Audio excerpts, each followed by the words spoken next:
Aksi vaksinasi massal COVID-19 tahap kedua yang digelar pemerintah Aceh telah memasuki hari ke-167 pada Kamis 10 Februari 2022 hari ini. Selama pelaksanaan, termasuk sepekan pelaksanaan vaksinasi tahap pertama, sebanyak 95.867 orang dilaporkan telah disuntik vaksin COVID-19, baik di Banda Aceh Convention Hall maupun di Museum Aceh. Hal itu diungkapkan Ketua Bidang Komunikasi Publik Satgas COVID-19 Aceh, Muhammad Iswanto, dalam keterangannya pada petang hari ini.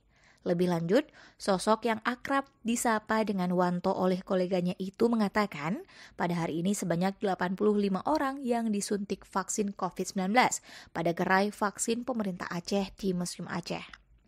Sementara itu, Koordinator Vaksinasi Massal Pemerintah Aceh yang juga Kabid Pencegahan dan Pengendalian Penyakit Dinas Kesehatan Aceh Dr. Iman Murrahman mengatakan, pada Kamis hari ini sebanyak 85 orang disuntik vaksin COVID-19.